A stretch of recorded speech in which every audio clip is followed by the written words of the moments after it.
Nerenberg. I'm sitting here in Montreal's historic Yellow Door Coffeehouse. It's more than 50 years old, and so it's Canada's oldest folk music coffeehouse. I have a story to tell about clawhammer banjo, so that's why I'm here. I'm here because I want to tell you this story, but it's way easier to tell a story if you tell it to a person instead of a camera. So I have somebody here. His name is Adam Fleischmann, and he's an Anthropology PhD candidate, and he's also a musician. So I figured he'd be a good guy to talk to about this. Thanks for inviting me, Mark. What do you want to talk about today? Well, you see this here?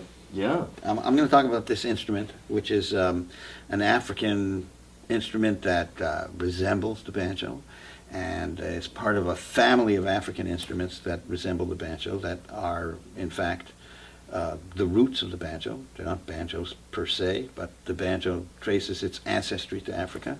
This is a member of that class. And what I found out about it when I went to Africa in 1981, on what was really just a tourist trip, but I had banjo in the back of my mind. And I wondered if the banjo comes from Africa through its African ancestors, but clawhammer is the oldest American style, how did they play the banjo in Africa? But, there wasn't much I could do about it. I just wondered it. In fact, the clawhammer style, I heard all kinds of stories about where clawhammer style came from. There was a current story that another banjo player told me that, clawhammer style was invented by old arthritic farmers who couldn't open their hands after working the plow all day, and so they developed this style of playing where their hands are kind of closed in a claw position and playing it. I should probably demonstrate at some point a little bit more clearly what clawhammer is. Maybe I'll do that now. Sure.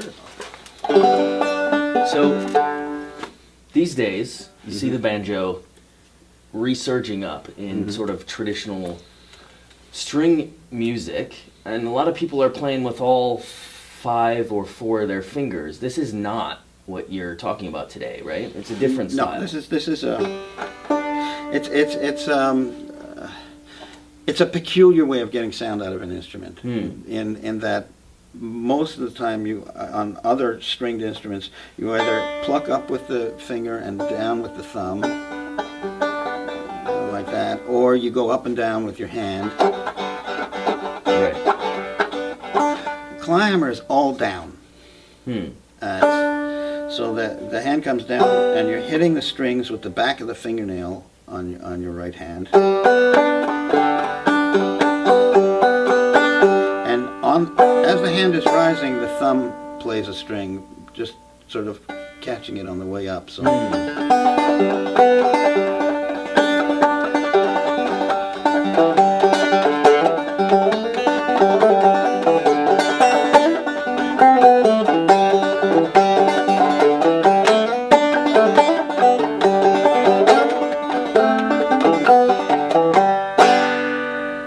So you're not really moving this finger as if you were finger. No, I'm not finger picking. It's this downward motion. Okay, and then that bass with the thumb is resonating by you continuing to. Well, the thumb actually is playing this high string, so it's not a bass, or it moves over and plays the other strings. But a lot of the time, the thumb is playing the high string. It's totally foreign to my guitar playing, right? Yeah.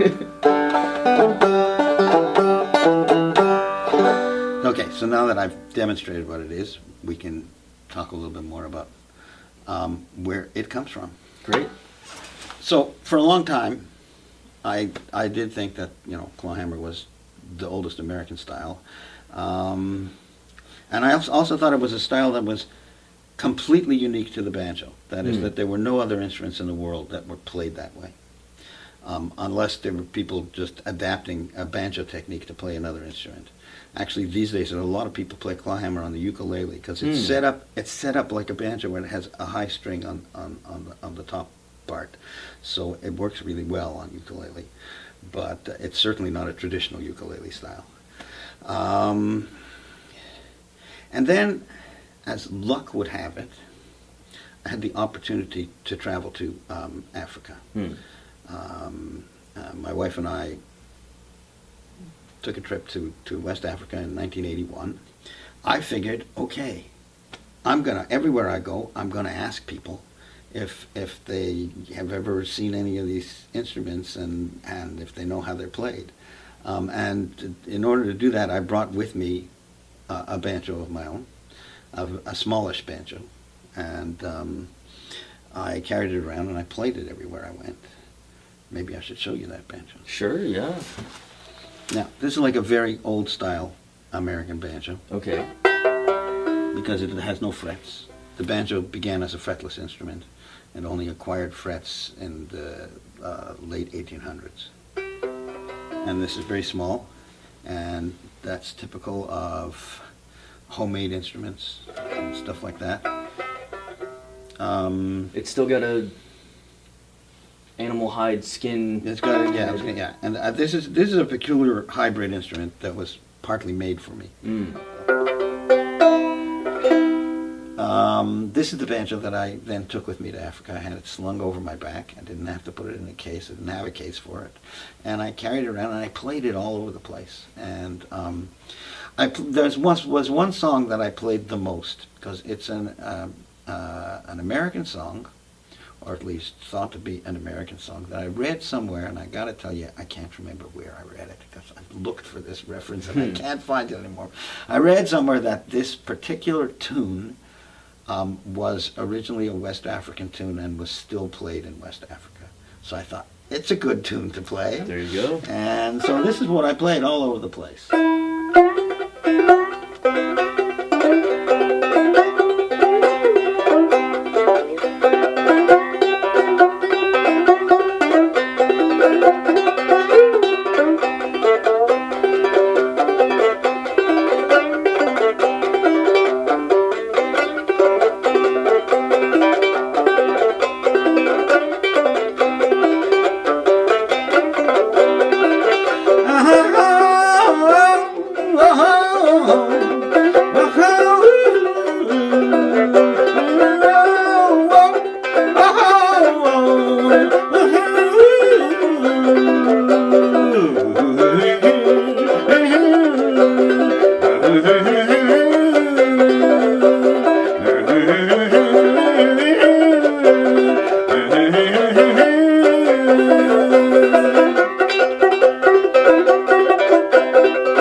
So that tune is called Reuben or Reuben's Train. It has words, but since nobody there spoke English, that was the way I sang it there. And I played it all over the place. And sometimes, and it was really quite amazing what happened when I played this. People gathered around me.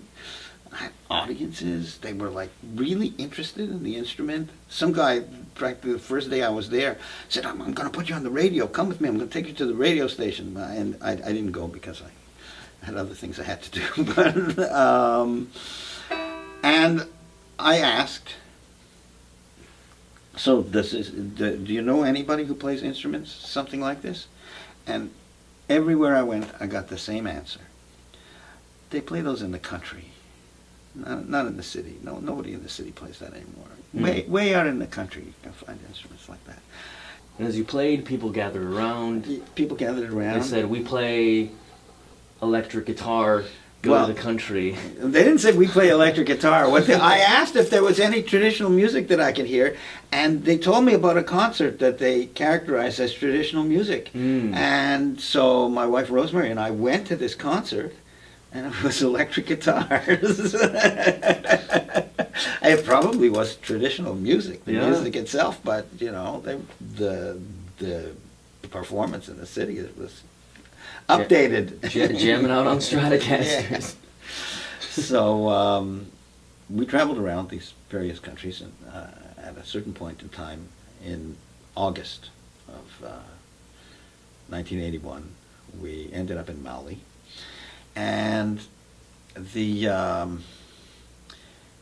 what we thought the most interesting thing to see in Mali would be the Dogon people. I mean, it's not like the rest of Mali isn't interesting. It is. But like we focused our trajectory and our route in such a way that would bring us to the Dogon people.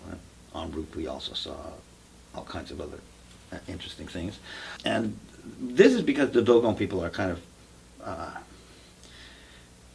they're known outside of Mali. They're widely known. Most particularly, it's because the Dogon have a mythology where they trace their ancestry to the stars. Their mythology has them traveling to Earth from an invisible star that orbits the dog star Sirius, which is the most prominent star in the southern sky, and there were 8 original ancestors that came to Earth and stuff. And people like wonder how they could know about this, and that invisible star that travels around Sirius is real. There is a star. It's a binary star. There's a star that you can't see from Earth. You know, how did the Dogon know about this? Well, that's another story. Right. This is all very well documented by Yeah. French anthropologists, Yeah. and so people know about it, right? Yeah, and so the Dogon are considered like special people to go and see. And there's other things about them that's super interesting. Is that the Dogon were the only people in that area that were never conquered. They live on these on this high cliff, the Falaise of Bandiagara, big long high cliff, and they build their houses right on the cliffside. And the top of the cliff, there's a big overhang that sticks out. So from where they were located, it was very inaccessible to people approaching them, and they could see people coming long before the people could get there, because they were high up and they had a good view down. And you couldn't see them from above. If you approach them from above, you come to the edge of the overhang and you look down, and they were completely invisible. So these are houses in the rock. I'm thinking of indigenous people in the southwest of what is now the United States, who also have cliff dwellings that I imagine served similar purposes. Yeah. They're also on the edge of deserts, and this part of Mali is sort of right on the It's right on Sahara? the edge of the Sahara Desert. Okay. The Dogon also, they had a reputation among the people around them, which wasn't true, but which they cultivated, that they were cannibals. So this kept people away. The Dogon, as part of their religion, they file their teeth into points. So they look scary. They have pointy teeth. And they color their teeth with a kind of ochre or some substance that makes their teeth red. They have pointy red teeth. And they claim to be cannibals. People stayed away from them. And they lived in this very, very isolated place that was hard to reach. And at that time, the only way to see the Dogon that we knew of was there were government tours. And these other people, I think they were German tourists, told us, we got to talking, I don't know quite how, told us, oh, there's a better way to see the Dogon people. Don't take the tour. Go to the town of Bandiagara. They told us where to stay there, the Bar Conseil Hotel. And they said, and find a Dogon kid as a guide. You'll find them. They're there in Bandiagara. You hire a kid, and he'll take you into his village. So we took that advice. We stayed at the Bar Conseil, and it was run by an old man named Mamadou Conseil. And I asked Mamadou Conseil where we could find a Dogon child, Dogon as a guide. He said, oh, there's no Dogon here in Bandiagara. The Dogon stay in Dogon country there. You won't find one. Okay, so we were just wandering around the streets looking at the little town of Bandiagara, and this little kid comes over to us and says, hey, mister, what is your business? My business is guide. Which I think was the only sentence he spoke in English. He was a Dogon kid, and we hired him as a guide to take us into Dogon country. And he told us that we should hire his friend also, because his friend was the son of the village chief, and we would get into places that we wouldn't otherwise get into if we hired his friend also. So we hired his friend Very also. enterprising young man. Yes. I think he was 11 or 12. And then we had to walk into Dogon country. And it was a full day's walk on the edge of the Sahara Desert. Literally the edge. So you're walking on the edge. So we were walking on the edge Sahara of the Desert. Sahara Desert, yeah. And it was hot, and it was like a 5-hour trek to get there. And then we had to climb down the cliff, which was very tall and treacherous. So we traveled very light. I regretted afterwards that I didn't bring my camera, and I didn't bring my tape recorder. I had a small cassette tape recorder among my things, and I was recording stuff in various places, but I did not bring either of those there. Of course, I didn't expect to find anything worth using the tape recorder on. The most unlikely place seemed to me to find anything that I was looking for, because, as I said, the Dogon were never conquered, they weren't enslaved.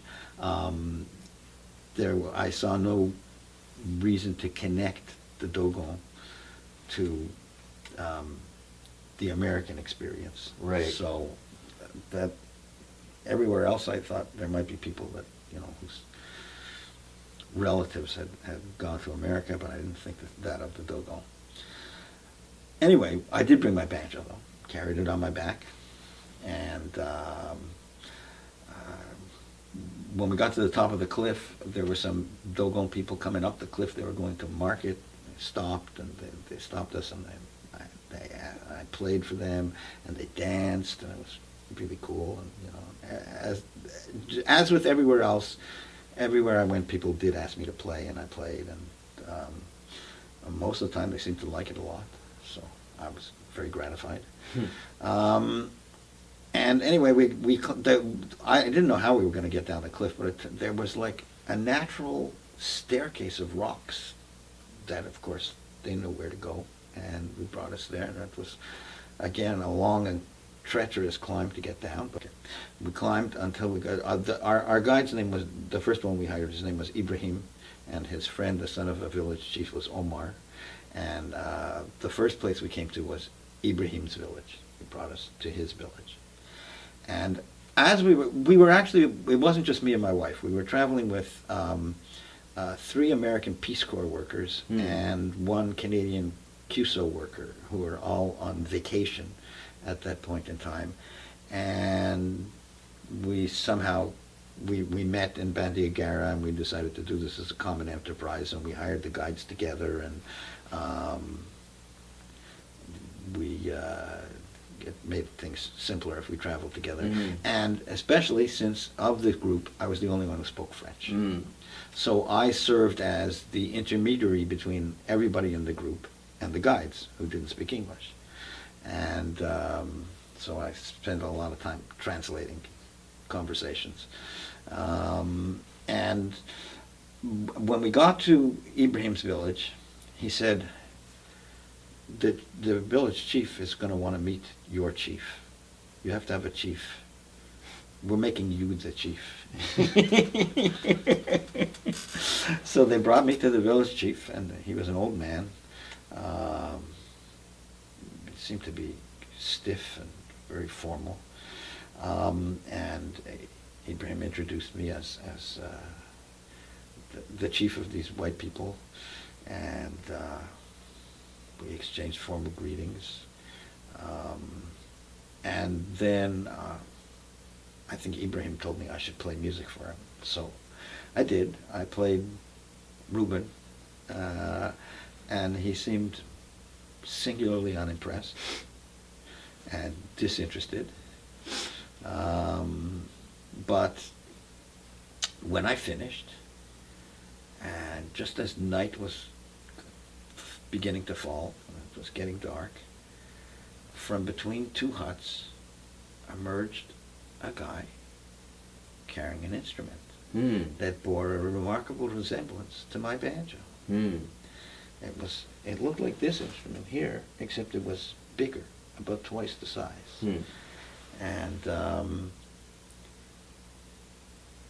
I looked at him, and he looked at me. I mean, clearly he was drawn by the sound of the music of me playing for the chief. And we sat down, and I started to play Reuben again. And the strings on his instrument were just tied on with knots on the stick there. And he like wiggled the knots and got his instrument in tune with mine. I was astounded. And he began to play with me. And we sat there playing, and as we were playing, I looked at his hands and went, he's doing the same thing with his hands as I am. He's the using left hand. the right Or hand. the right hand, yeah. He's using all clawhammer technique. And his rhythmic emphasis was a little bit different, but the techniques he used were indistinguishable from mine. I was like totally floored. And unfortunately, it became very dark. We couldn't take any pictures because there was no source of light, Right. other than the stars. But we sat there and played. I don't remember how long we played, but we sat there and played, and he seemed to be able to follow anything I did, which was just remarkable. And he like took my banjo from me and he examined it, and he was really interested in the tuning pegs, because his didn't have tuning pegs. Right. And then while we were playing, somebody came over and told us that we should play for the village children. So they took us to another spot to play. Oh, and I should mention that I had real difficulty communicating with them at this point, because our guide Ibrahim had disappeared.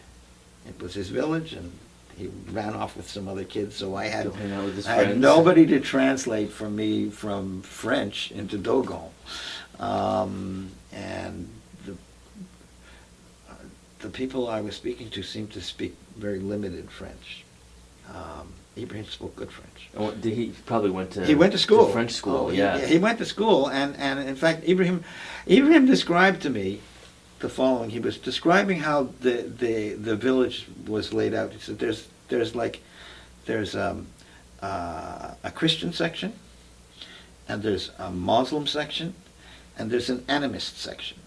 And he thought the animists were the coolest, though he himself was Christian.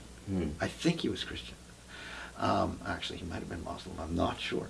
But, and then he said, just like in Paris with the left bank and Montmartre. Yeah. So, okay, I know this kid is educated.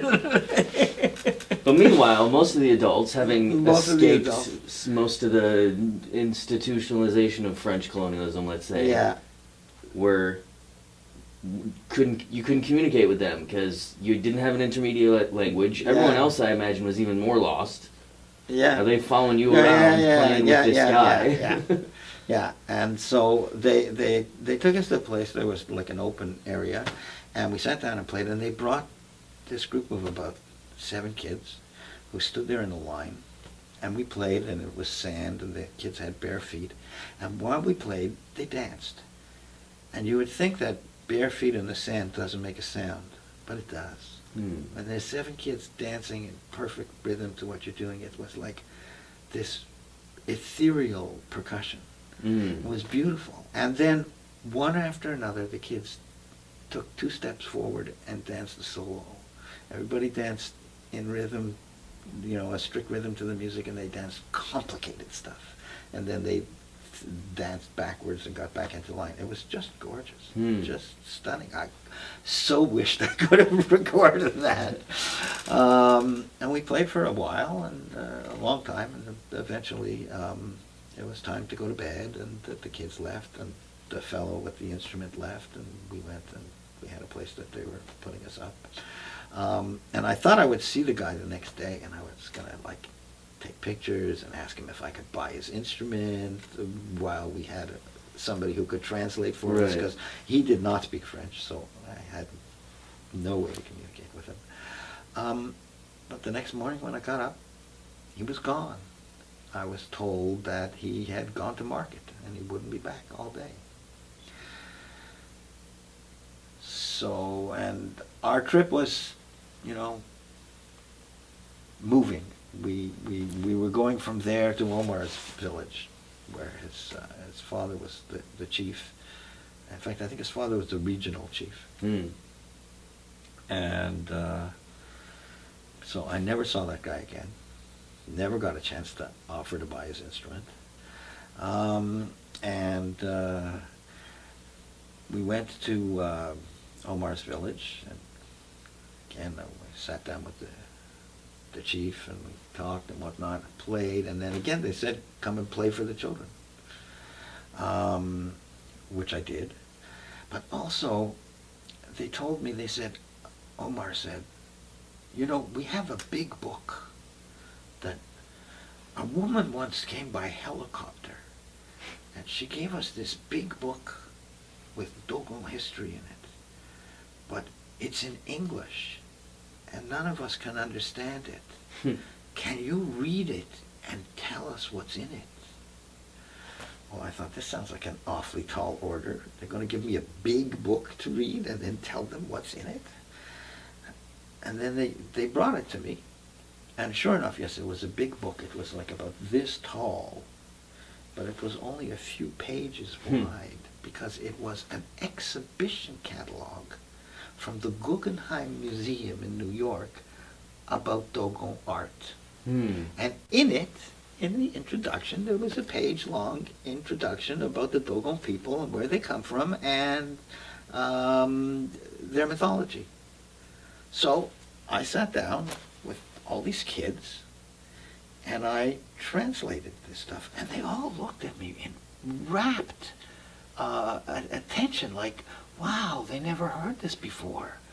And I found that a little bit puzzling. How come they never heard this before? And I asked, there were a couple of adults there. It was interesting that that village was divided. There was like a children's compound, and a men's compound, and a women's compound. So I was in the children's compound. Yeah. And there was, just a couple of adults there sort of supervising. And so I asked one of them, why is it that they seem to have never heard this before? He said, oh, we don't teach them that till they're older. I was a little worried that they would be upset, but no, he thought it was fine that I was doing this. Right, you didn't mess with no.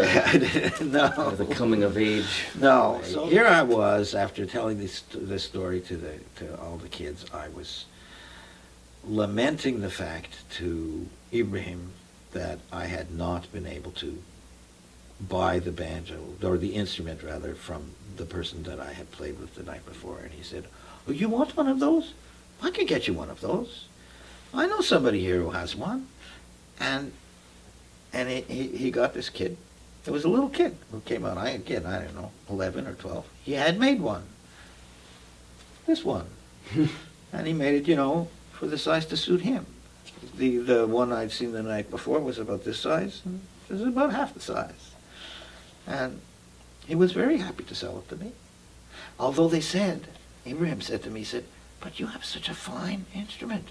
Why do you want this? And I said, because, where I come from, nobody believes me when I tell them that the banjo comes from Africa. I want to bring one back and show it to them. So I bought this I bought it for, I don't remember, $1 or something like that. And Ibrahim chided me. He said I had overpaid. You should have bargained, he said. I said, well, the price it's worth way more than that to me. Very enterprising kids, geez. Yeah. So maybe I should play this. Yeah? It's got a gourd on the back. It's got a piece of animal skin stretched over it, tied on with this string. It's got a stick that impales it all the way to the end here. So it goes through under the skin. And it's got, I don't know if it's a piece of wood or a piece of bone on here that acts as a bridge. The string is tied on with like loops all around it. And when I bought this, it only had one string on it. The guy the night before had one with 2 strings. And I asked the kid who made it, why does it only have one string? And he said, because that's all I had. And I said, well, how many strings should it have? As many as you want. But 2 is the most common. And I asked what this was called. I was told it's called a kona.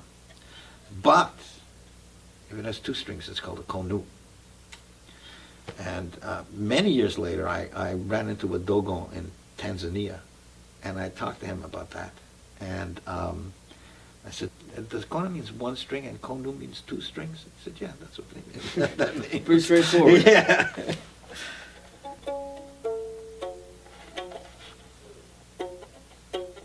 So I'm going to tune it. By adjusting the knots there a little bit.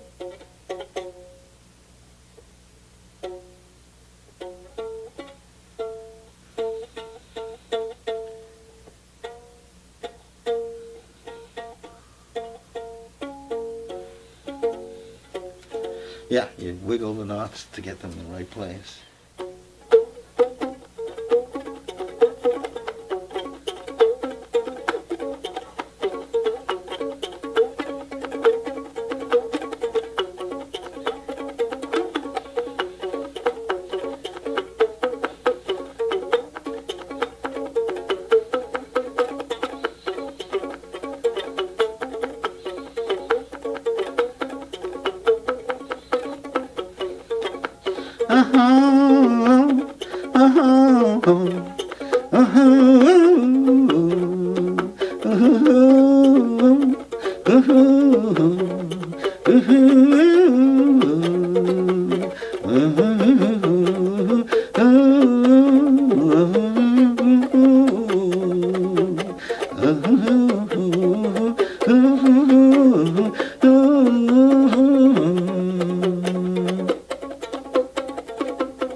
Same song. Yeah. That's my whole repertoire on this. But now, the significance of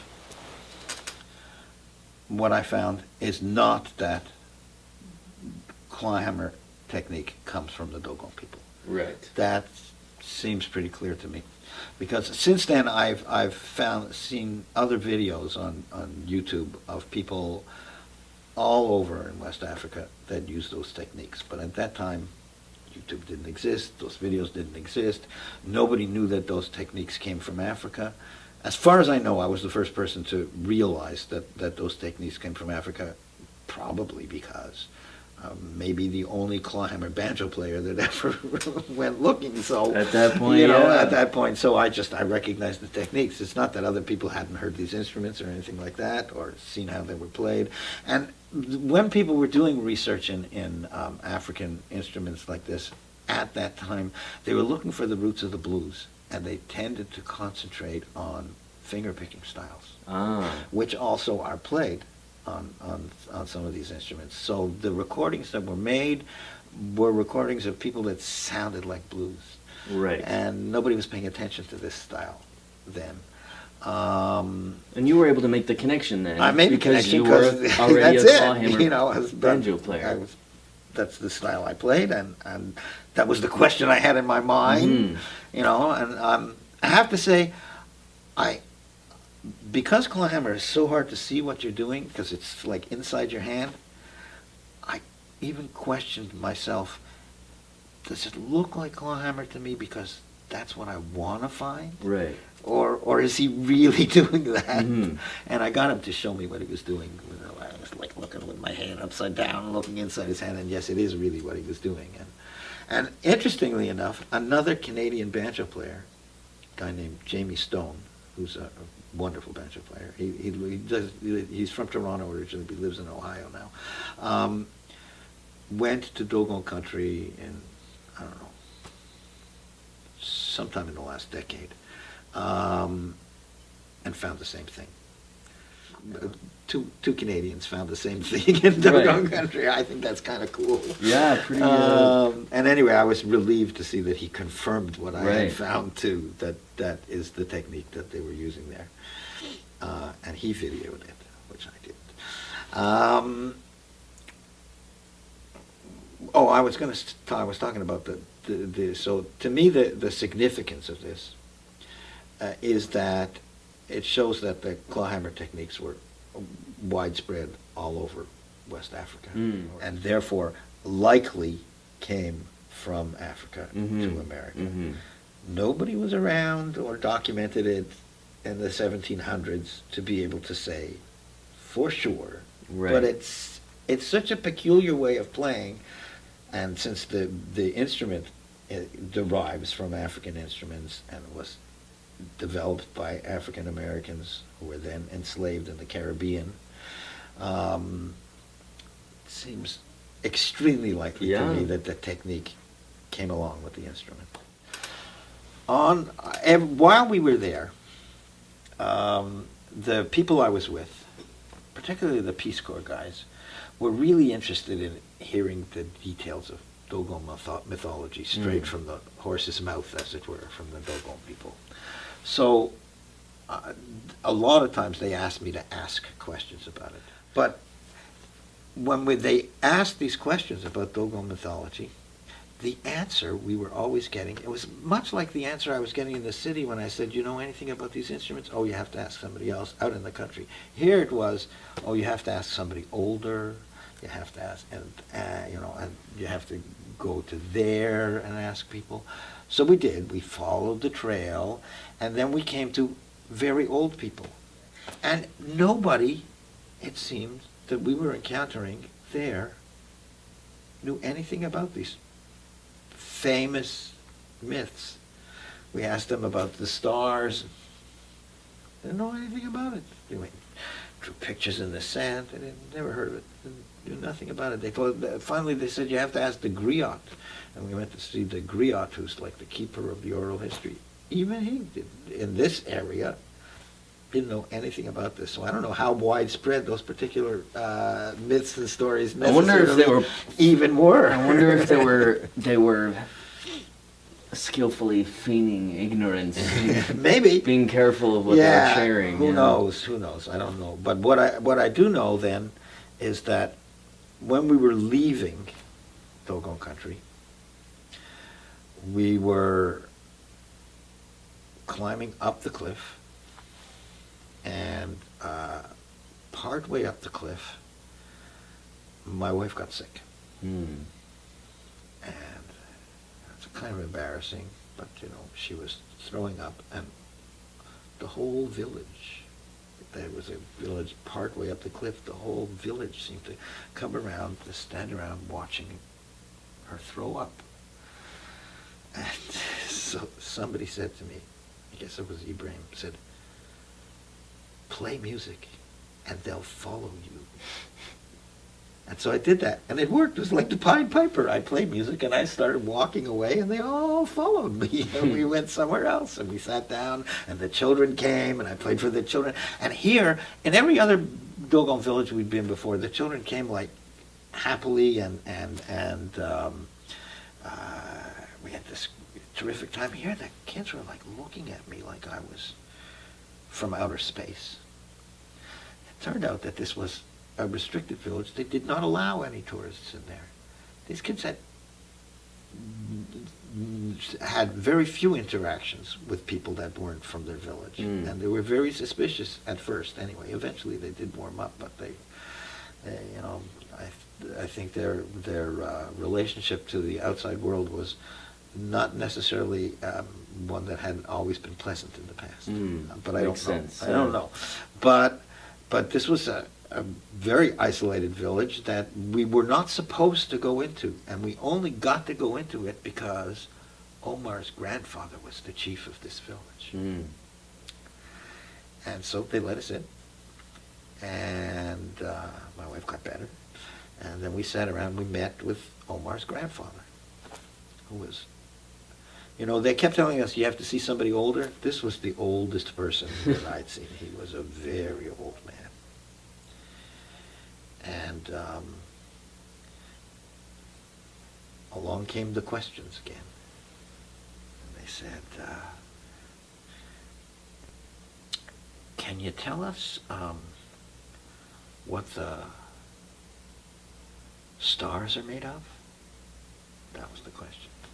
So it got translated along the chain, and the answer came back. He said, I don't know what the stars are made of, but I'll tell you this. They're not really small. They're really very big. They only look small because they're so far away. Oh. Then they said, ask him what the moon is made of. So I asked him what the moon is made of. And then came an answer that we thought was getting really to the heart of Dogon mythology. He said, I don't know what the moon is made of. You have to ask those who've been there. So, okay, we said, where can we find those who've been there? And he looked at me with a look of utter disdain. And he said, in America, of course.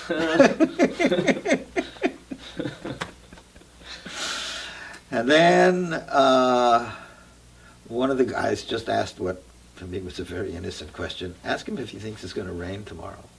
So I asked him if he thinks it's going to rain tomorrow, which is when we were going to be walking across that stretch of desert.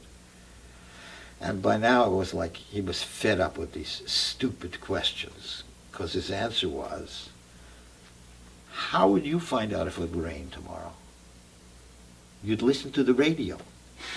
We don't have radios here, so I don't know if it's going to rain tomorrow. And that was the end of the conversation. That shattered any further notions of So, you know, as isolated as they are, the Dogon do know what goes on Right. in the outside world. it's a choice for them to, yeah. Yeah. Cool. By the end, for your Peace Corps colleagues, no image of what they call in anthropology the noble savage, which is Yeah. this, you know, put on a pedestal innocent creature that doesn't Yeah. exist and is, Yeah. embedded in all sorts of, you know, colonial stereotypes. That's pretty funny right there. Yeah. It's an exact demonstration of how that appears actually in the real world. Yep. So, you know, I think we covered most of what I All right. wanted to cover, but I think I want to play a little bit of banjo. Cool. Another song that I played, other than Reuben, I had at that time an African song in my repertoire. It doesn't come from anywhere around there, so, but it's a song that was originally recorded in southern Rhodesia, which is now Zimbabwe. Anyway, the song is called Gwabi Gwabi, and I can tell you it has a banana in it. Okay. Other than that, I don't really know what it means. I've seen different translations of it that are completely at odds with each other, so I don't know which is correct. In one translation, it's presented as a children's song, a guessing game. Guess what I'm hiding behind my back? Is it this? Is it that? Or is it a banana? In another one, a translation, I see that it being presented as a suggestive song, a sexual song. So I don't know which it is. But this is what it sounds like.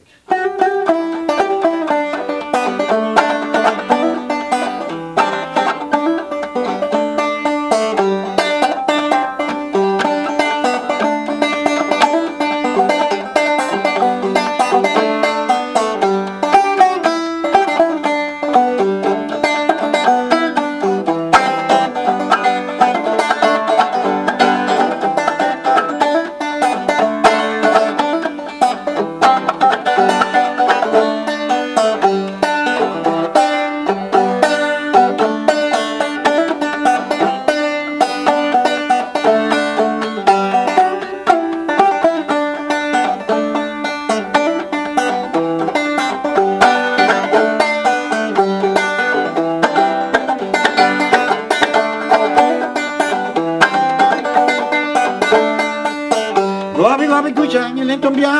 Ishalan come to Shuriantan, the what the Baba Kushan, you lent him beyond. Ishalan come to Shuriantan, Nishan Kang, Lama Banza, is you witchy, the banana, Nishan King, Lama Banza, is you witchy, the banana.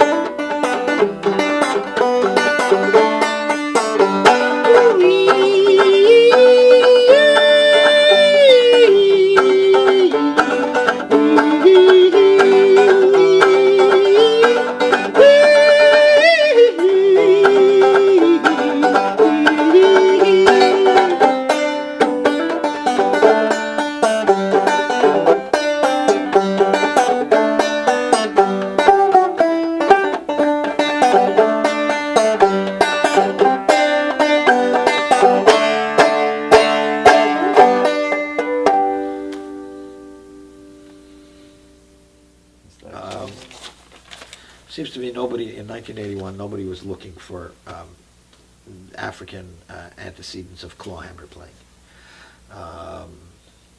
In 1984, a number of people began some serious scholarship on this issue. And I beat them to it. It was an accident, but I beat them to it by a few years in running across clawhammer techniques in Africa, and I feel like getting a little bit of credit for that. I have my passport here, in fact, of that trip, and here it is. There's my passage to Bandiagara, on the 12th of August, 1981. See? There it is. There it is. Very French Look, handwriting. Look, everybody.